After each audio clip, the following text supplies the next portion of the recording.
Kia ora. Welcome everyone to this workshop. So lovely to see you here on this lunchtime in summer. I was just saying that looking after myself feels very important right now. I feel like I'm still running and not relaxing into the summer that I was hoping to have. So thank you all for being here. Most of you know I am Robin Peel, the Community Economic Development Manager with Community Futures East Kootenay, and a proud leader with Impact Toolbox on this Innovate for Impact work, helping our social enterprises grow in the Kootenay region. So next slide. For those of you who know about this, the Innovate for Impact is all about social enterprise development, making sure we have more of these great organizations within our communities, supporting the vibrancy and resiliency of our rural communities in the East Kootenays. And we provide a whole heap of things which most of you are already involved with, which is great. So tools, training, and the kind of the community and support to build these ventures that will positively impact our rural communities. Because it is summer, the workshops are kind of one of the main things we're doing at the moment. But come the fall, if you just go to the next slide, we kick off all our new cohorts. So we will have a new incubation program for those looking at starting social enterprises. We also have an incubation program for those enterprises that are growing. So if you're interested in either of those or know anyone who's wanting to, have already had some great conversations with people about those cohorts. But if there is anyone else that you know, please send them our way. We will be doing more outreach and promotion of that in the lead up to fall. We obviously have these bi-monthly workshops. Oh, let's go back for a second. Right. Go back, bi-monthly workshops. We continue to have our gatherings of our community of practice. Our youth program will also be having a new cohort in fall. So again, if you're working with any leaders in schools or youth mentor groups, would love them to come on board. We had such a great group this previous cohort and would love to see more youth in the social enterprise work. And we have two students working with us currently, post-secondary students, actively supporting social enterprises in our region. They're doing an amazing job. The feedback has been incredible. And so we will be having more students to work with social enterprises. So if there's any projects that you are leading on, a part of, could use some more humans that you don't have to pay for, it's already covered for, and they're employed by Community Futures East Kootenay, please reach out because we would love to have more of our post-secondary students working in our region. And then finally, the social hackathon. So that is coming in September, just working on that now too. And that's a chance for communities to actively be a part of creating solutions in their communities. So finally, just know that we are here to support helping you to make community change. I know you're all doing that in your own communities anyway, and anyway we can do that to make sure we have great rural communities to live in. That is wonderful. And I think our humans are a big part of that. So I'm really keen to be here today and listen to Laura about how we look after ourselves and our teams and make sure that as we do these changes and take on all this work sometimes without saying no. We looked after ourselves. So really pleased to have you, Laura, and I'm going to hand it over to you now. Excellent. Thank you so much. I will share my screen here. Replace current share. Screen two. Perfect. If you just bear with me here. Share all the tech stuff. Hey. Okay. Can you confirm you can see my Yep. presentation there? Yep. Okay. Excellent. Excellent. And I'm just going to get all my notes here. Okay. So thank you so much for having me, Robin. I am so humbled to be here speaking to you all. And before we begin, I would just like to acknowledge that I'm actually joining from Souk on Vancouver Island and the traditional territory of the Coast Salish peoples, including the Sauk Nation and the Chiana Nation. And I offer my gratitude to the Indigenous people who have cared for these lands and waters and continue to steward and strengthen the communities today. So when I was approached to do this presentation, I was very excited, especially when I was researching the value statement for Innovate for Impact. And I know that Robin just showed it there. When local people drive community change, rural regions thrive. As a social worker and also a very small town girl, and someone who's worked at all levels of the social service sector, I couldn't agree more with the impact that local individuals have on rural communities. Uh, and I just feel strongly about this reality that the people who power these social enterprises and nonprofits are often the same people most at risk of burning out because they always care so deeply. They often wear way too many hats and they rarely stop long enough to recover.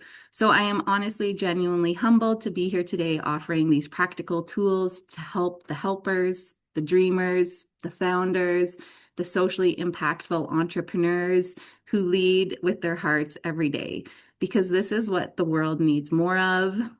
And I am just, again, so grateful to be here today. So to begin, I just want you to meet Maya. Maya has started her own small nonprofit because she saw a need that nobody else was filling. She's a passionate individual. She's competent. She cares deeply about the people she serves. But lately, Maya's been feeling a bit drained. This is because, like I mentioned, she's often wearing every hat. She's the visionary, the grant writer. Oh, just a second. Is that not going up there? Oh, there we go. My apologies. So she's a visionary. She's the grant writer. She's often the budget keeper. She's a volunteer coordinator. She's a social media person. And she's the one who stays awake at night, trying to figure out how to make it all work. And not to mention, she may also be a caregiver either to her children or her aging parents. And lately, she may have noticed something. She noticed she's kind of a little more agitated. She's snapping at her partner over nothing. Sometimes these small decisions, like what to make to dinner, feel impossibly heavy. And the work sometimes is feeling a bit heavier. She feels like some days she's just hanging on by a thread, and sometimes she even dreads Monday by Sunday afternoon. She really used to love this work, and she still does, but sometimes she just feels like she may be getting through it. And she may not know if this is just a season or if she's burning out, sorry, or taking on too much, but she just keeps going. And here's the thing that keeps her up at night. She's starting to see this same look in her best volunteer's eyes, the ones who's been with her since the beginning and the one she just cannot afford to lose. So if anyone can relate, you can definitely feel free to drop a number in the chat. One, if that sounds like you, a two, if that sounds like someone on your team, or three, if it's both. Or if you're just catching the replay, just kind of acknowledge if you can relate to that. And whether you're here as a founder, a nonprofit leader, a volunteer, or part of a high impact team, you are not alone. And the one thing I know about you is that if you're part of the Impact Toolbox and Innovate for Impact community, you definitely lead your life with a big heart. And protecting that heart and staying a heart-led person matters more than ever right now. The world needs good people more than ever, and I hope today I can give you some tools so that you can keep being what the world needs. Okay, so just quickly, my name is Lora de Vries. I've spent over 18 years in the social services field. I've sat across from people on their worst days of their life and then switched into mom mode 20 minutes later. After years of pushing through and appearing competent on the outside, I was running completely empty on the inside, and I experienced a full-on burnout. And through my ongoing journey of recovery, because it is an ongoing journey, what I found is that often the advice available to people that are very like heart-centered aren't isn't doesn't help. It's take a bath, go on a retreat, take some time for yourself, go on a vacation. But it's really useless in the real workday when we need it. None of that helps us at 2:14 on a Tuesday and when you're sitting in your car between two hard meetings. So this is where I kind of tried to build something that does help people in the middle of our day. And that's what I'm going to do today and help you with that. And I just want to check. I apologize. I don't think I can see the chat. So if there is any chat, maybe Natalie, you can let me know. Sorry, too many screens here. Okay, so what to expect today? This is not another lecture on burnout. I'm not going to be telling you that you got to do more self-care, you got to take a bubble bath, you got to eat healthy, you got to get outside. Like we all know these things. And although I agree they all are important, the reality is that these tools don't help you in the moment when your nervous system is overloaded and you still have 100 things to do on your to-do list. So what today is I just wanted to give you tools that work inside the life you already have, tools that take 2 minutes that you can do between meetings, in your car, at your desk, with your kids, and tools you can share with your team without adding one more thing to their plate. I also want to give space to give you a short guided session to learn and try them out in real life so that then you are comfortable practicing them. And you'll leave with practical ways to make pausing more acceptable within your own life and within your teams, and within your team. Okay, so although this workshop is really about team well-being and retention, we cannot focus on having a healthy team without first having that healthy leader. The founders, the nonprofit leaders, volunteers, and high impact teams, you're the people who lead from the heart, you care about the work and about the people doing it. And when a leader is depleted, it ripples out to all areas of the organization and mission. Often we tend to picture burnout as a private individual problem, but in high impact work, especially in small rural communities, it becomes an organizational one fast. Decision quality slip, patience thins, the team may feel it, the volunteers may feel it, and eventually the community may feel it as well. So protecting your personal well-being is not separate from delivering your mission.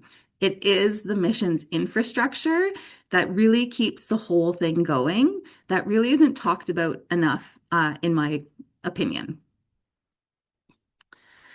So before we get into the tools, it's really important for us to understand like why we're all feeling kind of this low level overwhelm, maybe agitation, kind of stuck in some of these stress loops and maybe constantly feeling tight.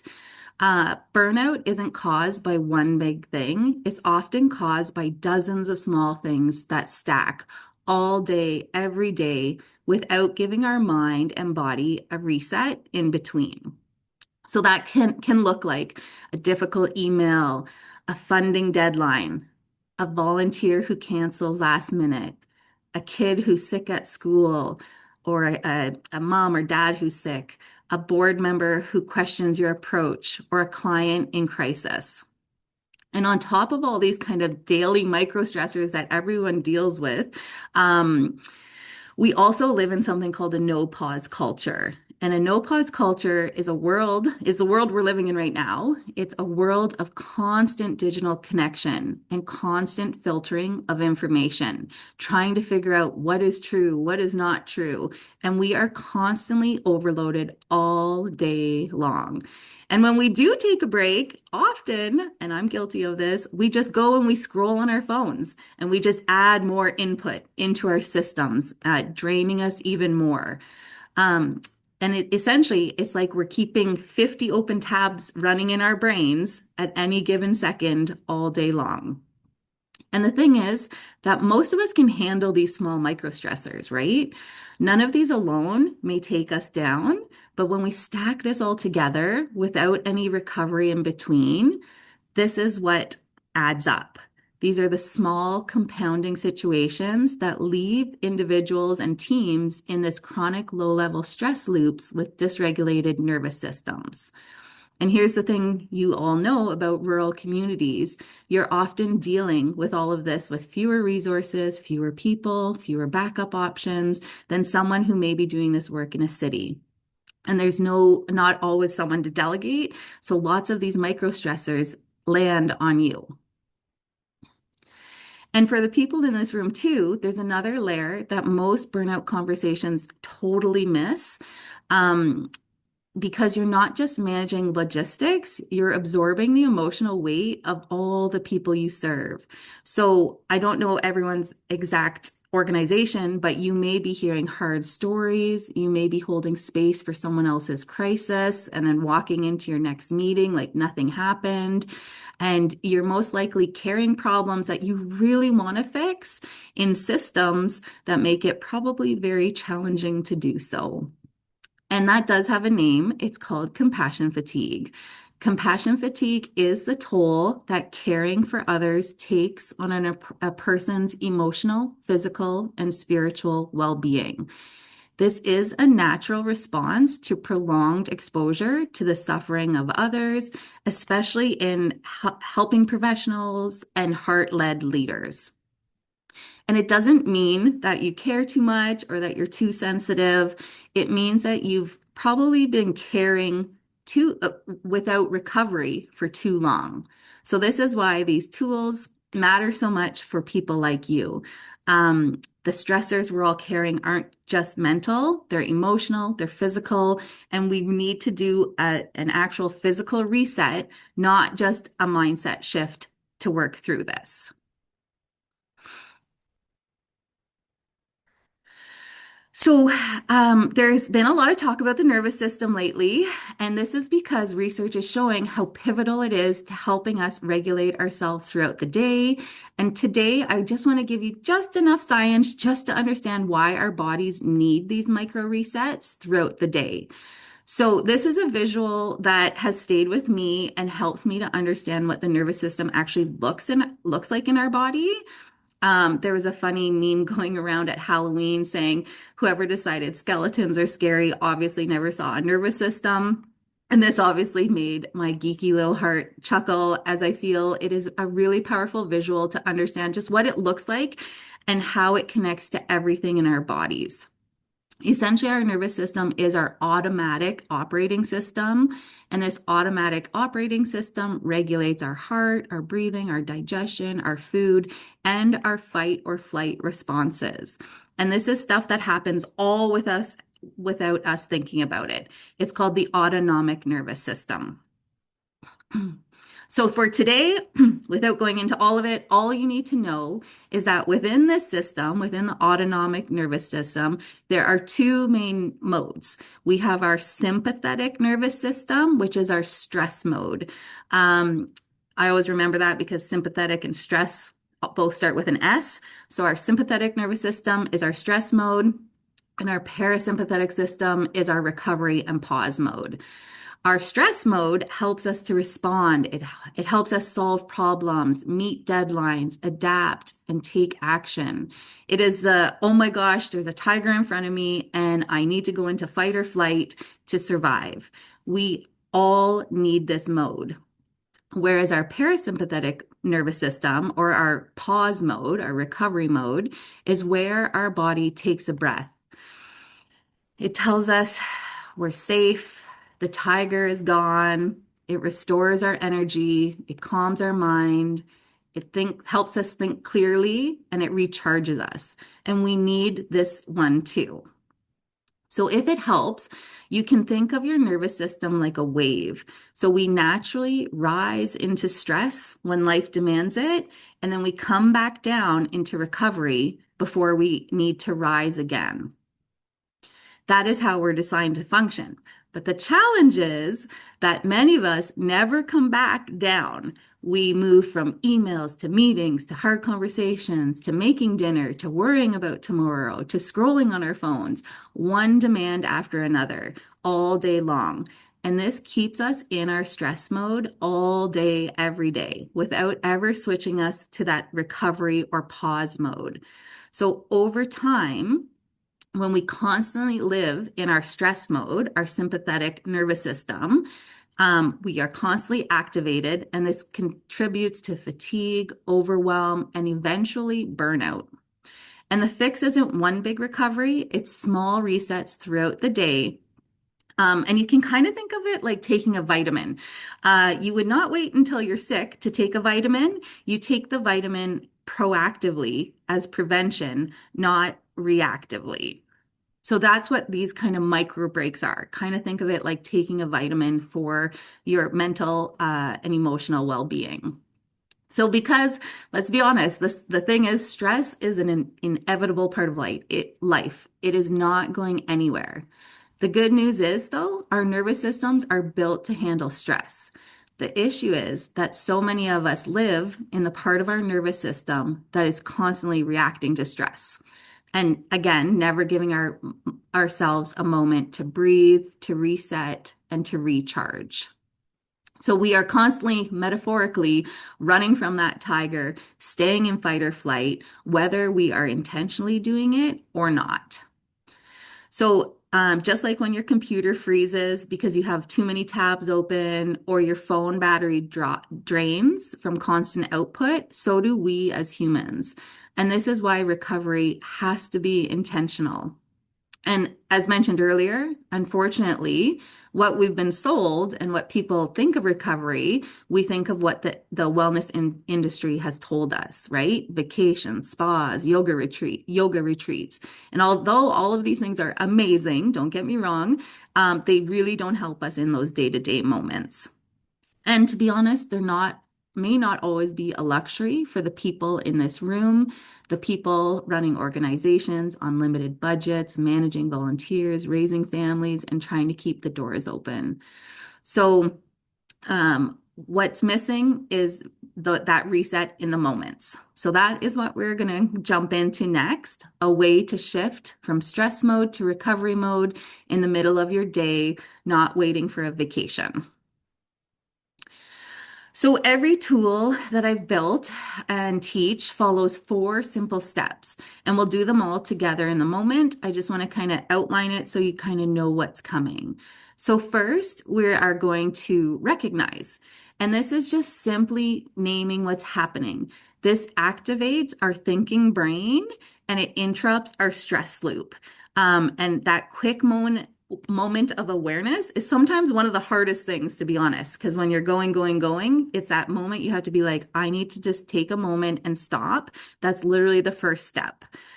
The next step is that we really have to just calm our system and let it know we're safe. We do not need to be in fight or flight. There's no tiger coming at us. And the best way research has shown to do this is by using different slow rhythmic breathing to signal to our nervous system that we are safe. And then next is just kind of releasing. We're going to physically let our bodies discharge some of that tension that we're holding, that we may not even be aware that we're holding.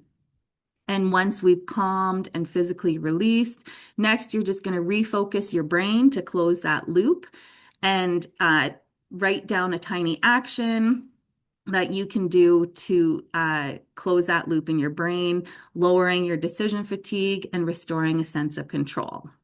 So every tool follows these 4 steps. And what I'm going to do is just show you 2 tools that you can hopefully use today, any day inside your life. So the first one is for that moment we've been describing that we just have too much coming at us at once. Everything's urgent. Our brain is running. We can't think straight. We're just ping-ponging in our brain what to do next. This one is just called the overwhelm shift.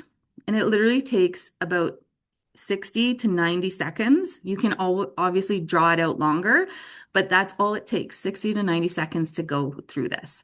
So what I'm going to do is first walk you through the steps so you know what's coming, and then I'll guide you through the actual experience.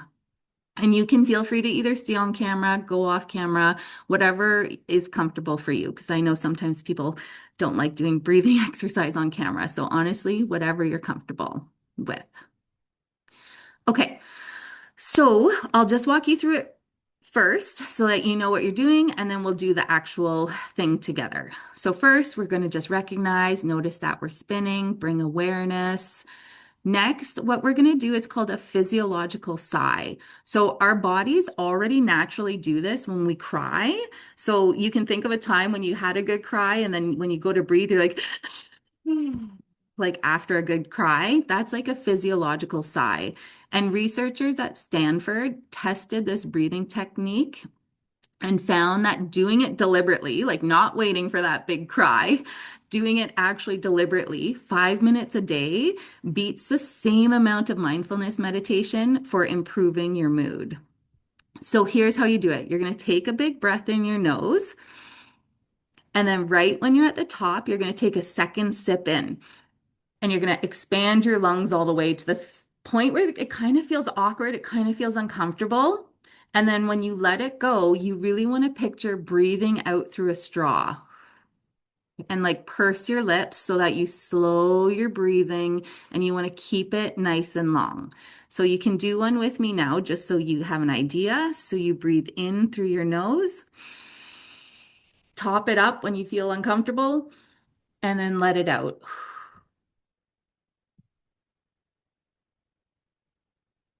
And really keep that long exhale because that's what flips the calm response on. So then next, what we'll do is we'll just release. Our bodies actually hold like this tension, and we need to discharge it. Just like a dog goes and like shakes its body, us as humans, we hold stuff that we don't even know we're holding it. So one way to do this is through progressive muscle relaxation, and you can do this multiple ways. Depends where you are. If you're at an office or at your home, it depends. The office friendly way is that you can just clench your fists really tight and hold them, hold them, hold them.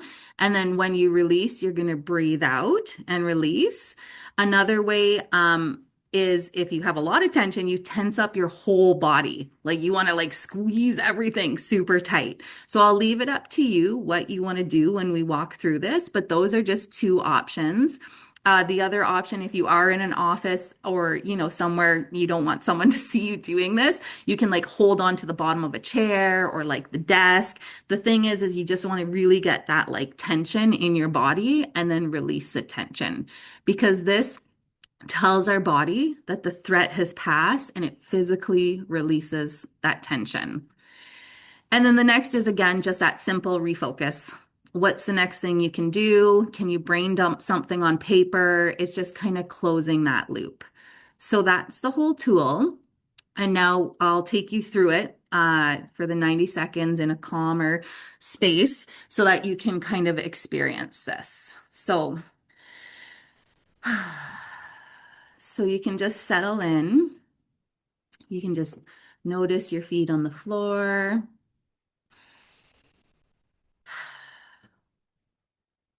And you're just going to recognize, kind of notice what's going on in your brain. Maybe it's spinning. Maybe you're a tad irritated, agitated. Maybe you're thinking about 5 million things you have to do. Maybe you just feel a little flat. You can just name that for yourself. Just gentle breaths.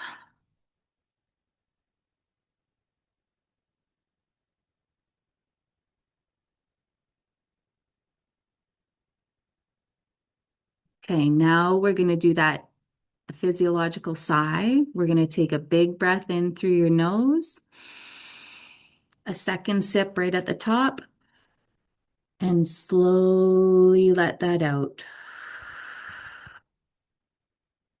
Like you're doing it through a straw.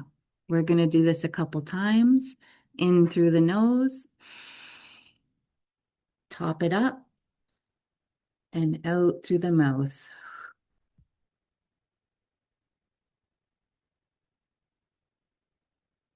Do it again. In through the nose,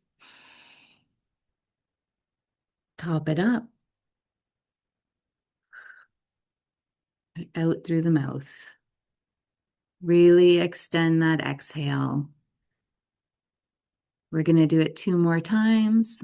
In through the nose, top it up, and out long exhale.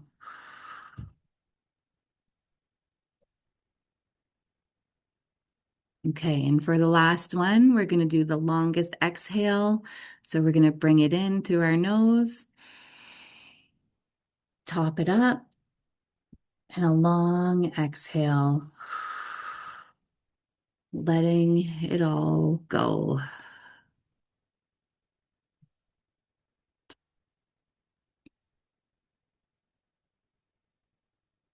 Okay, now that we've told our body we're safe, we can calm down.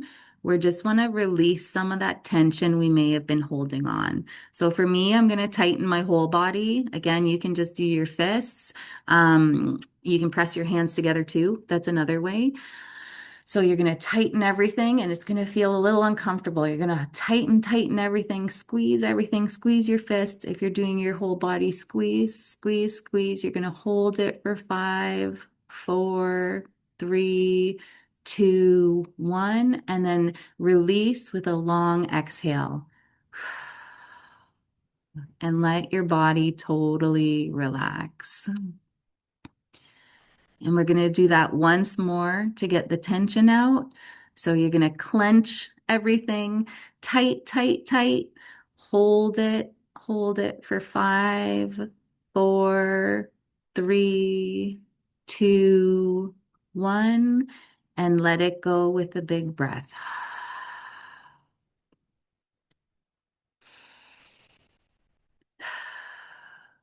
Take a couple more big breaths. If you yawn, that's actually a really good thing because that's your nervous system actually saying, I can relax. So you actually know sometimes you did it right when you have a yawn. So then next, you can just refocus in your mind. What's kind of the next thing I need to do? Is it just sitting here being present? Can I write down something on my to-do list? What feels right? And when you're ready, you can just kind of wiggle, come back into the room. And that's the whole tool.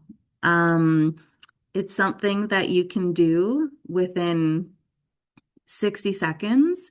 Even if you don't remember all the steps, just doing that physiological sigh, like if that's all you remember, it has huge impact. So sometimes I find myself that I will just do that physiological breathing. Sometimes I'll even set a timer just for like 60 seconds, and I'll just do that to calm myself down when I find myself in those heightened states that I can't kind of get myself out of. So you can just kind of think to yourself, what did you notice? Did you notice anything calming, letting go, releasing? You can drop it in the chat, or if you're on the replay, just kind of try to bring awareness to how you're feeling. If you feel a little looser, lighter, maybe your shoulders dropped, maybe you didn't realize that you were so tight, or maybe you feel a little calmer. That if you did feel anything, that's your nervous system. You just consciously moved your nervous system from the stress mode to the recovery mode. And it didn't take 15-minute meditation or an hour meditation. It literally just took, like a minute or two to do that. So you don't have to wait until you're burned out to regulate your nervous system. If you do this throughout your day in small 2-minute moments to keep the burnout from building, research has actually shown that these micro breaks meaningfully reduce fatigue, restore energy, and again, it's not about a big reset. It's just about these tiny little ones. Because I know how busy it is and how hard it is to actually get like a 20 or 30 minute meditation in. And a lot of people struggle with that because they can't stop their mind. So that's why I find for me personally and for people I've taught that these little tips and hacks actually just kind of help to reset in the moment. So the other tool I just wanted to show you, again, it's similar. It's similar, but this is for people in this room specifically, because many of you don't just manage tasks. You hold people, hard conversations. Maybe you hold other people's grief, crises you can't fix, or are just working in systems that no longer are working. And then you got to walk through the next meeting like nothing's happened and put on that smile and keep going on with your day. And that weight is real. And in my opinion, it's really not given enough recognition on how it impacts heart-led leaders. So just a heads up that this one is not always easy, especially for the people who really care deeply, who are empathetic. I still struggle with this one, but the more I practice it, the more I'm able to continue to show up and help people without burning out or experiencing that compassion fatigue. Okay, so this one we'll just do in real time because it's a little softer, it's a little easier. Um, Lighter, but it's different, right? The first one was for when our mind was like going and not stopping, like we can't stop that loop. This one is kind of for after a hard conversation, after a meeting where someone handed you something heavy and you nodded and said, "Yep, yep, I'll do it." And then you went straight into your next call, kind of carrying it. It's after hearing someone's pain. It could be in your personal life as well, right? Someone maybe you love is struggling and you're kind of taking on their struggle. So if you're in a helping role or a leadership role, you know this feeling. You absorb things professionally and you're good at it, which is exactly the problem because nobody maybe ever taught you that what you need to do with it after. So again, before this one is gentler, just 2 notes before we start. This breath is just not a double inhale. It's just going to be a nice soft breath, a shorter intake and a longer exhale. And then there is a little shake at the end.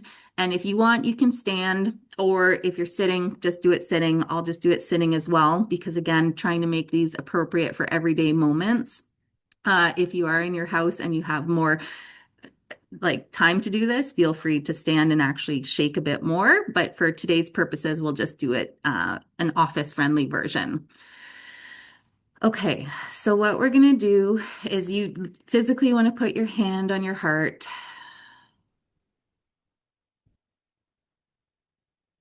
Kind of feel that weight.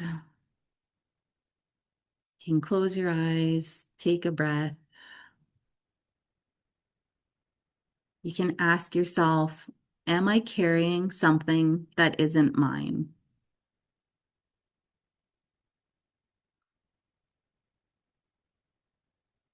If it's something at work, something at home, are you carrying something that isn't yours?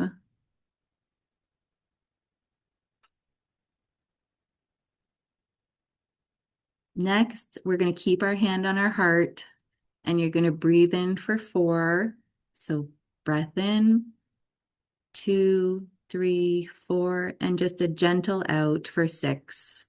1, 2, 3, 4, 5, 6. Again, we're going to breathe in, 1, 2, 3, 4, and out, 1, 2, 3, 4, 5, 6. We're going to go in once more, 1, 2, 3, 4, and then out, 1, 2, 3, 4, 5, 6. Let your body settle. And next, you want to kind of just shake it out. So this one, you can just let your hands and your wrists drop, and you're just going to kind of shake it. You can shake your body. And again, depending where you're at and depending how comfortable you are, and depending on how heavy whatever you're carrying is, you can get up and literally just kind of shake your whole body.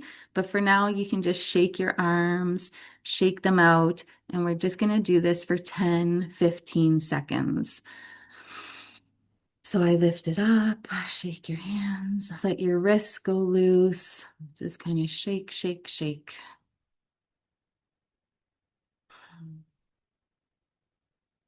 Like you're discharging whatever you're holding.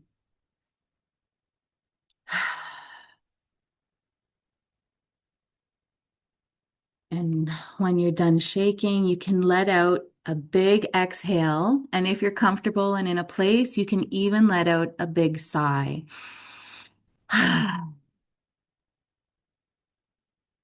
The reason so often we give that big sigh is, again, a way that our body is naturally regulating our nervous system through our vagus nerve. So when you have a chance to, like, that's another thing is just letting out that big sigh. And again, it's something our body does naturally. And what we're doing is we're trying to bring it intentionally.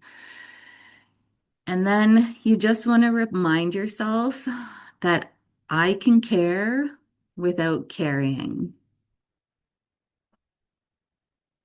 So I can care without carrying.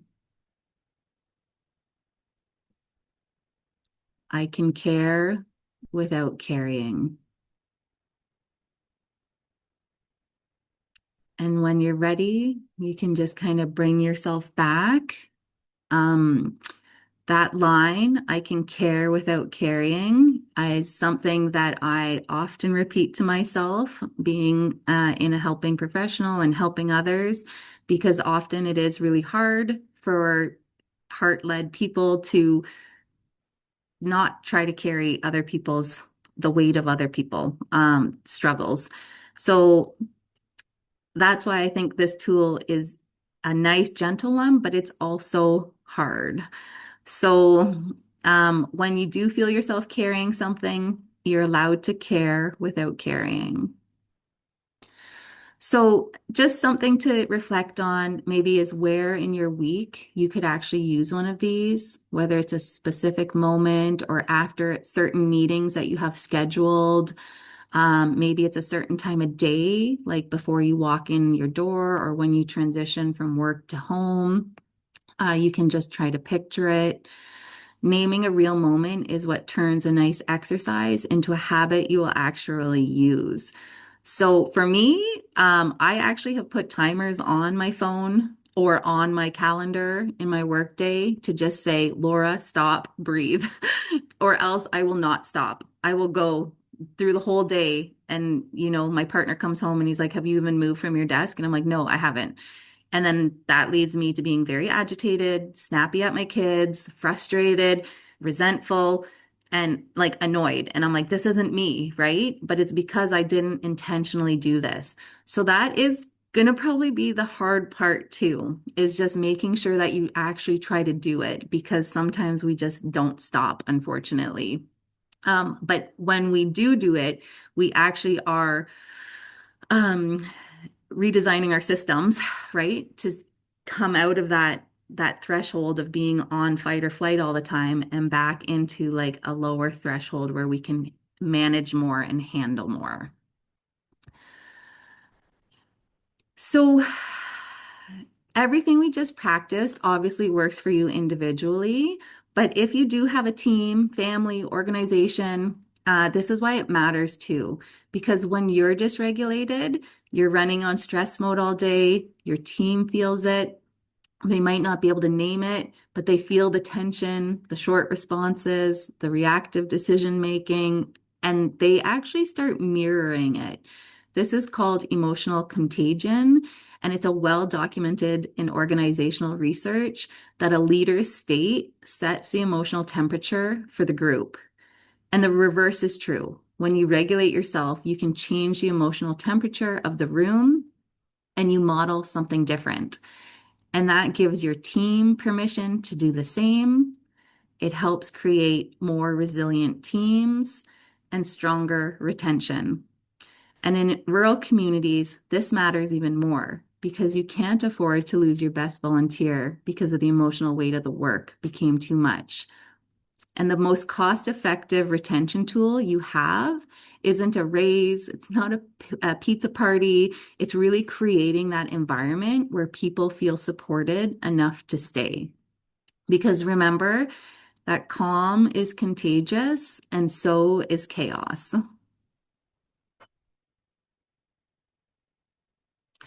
So, what can you do tomorrow to bring to your team, to bring to your family? I want to be honest about this part because we've all felt kind of a leader that maybe's done like a wellness thing that maybe felt a little like, ugh, that didn't feel nice. If it isn't genuine, people obviously feel it. So this isn't about running a program or performing self-care at your team. It's simpler, but it's also harder. It's about going first. So, the most powerful thing you can do for your team's nervous system is to regulate your own. Because remember, calm is contagious. And when you're grounded, they feel it. You don't have to teach them anything. You just have to be it. So, a few ways that this might look like in real life, you can model it. Don't manage it. So, take your own resets and let them be seen. You can just say something like, "Okay, give me a second. I'm going to take a breath before we start." I've also seen people open up a meeting just saying, okay, let's, just take a little breath. It can be so small, like 30 seconds. Let's take a little breath, kind of let go of what we're thinking about and kind of be present here in the moment. Another way is just making that pause safe. So again, you don't have to feel like you have to lead what I just led, but you can just make it safe for someone to just say, I need 5 minutes and totally be okay with it. And then honestly, just being real, the leader who says, honestly, I'm a bit frazzled today, just bear with me. It honestly does so much more than any team polish check-ins because it brings the human back to being human. And especially in our ever-changing AI world, we really need this connection more. And realness beats technique every time. So, just a reminder, well-being culture, it's not built in one big initiative. It's really built through these small, repeated permissions or actions. So, I just want to leave you with this. As the world keeps telling us to do more with less, do more self-care, do more programs. Those things have their place, but what I've learned is that the most powerful shifts can happen in those tiniest moments. We don't need to overhaul our lives to feel different. We need to reset inside the lives we already have. So 2 minutes at a time. Uh, and if you're ever interested, and if you feel like your organization would benefit from a deeper version of this for your whole team, I'd love to talk. Feel free to email me at laura@loradevries.com. But honestly, the most important thing you can do today is use what you learned this afternoon, tonight, while you're brushing your teeth. Practice it at home, at work. Sometimes I do this with my kids, sometimes before bed if they can't fall asleep. Like that's another example that I've sometimes have just done this with them. Um, and it's just kind of just that practice. So thank you so much for all the work you are doing in your communities and for being willing to take care of the person doing it, which is you. So thank you for having me, Robin.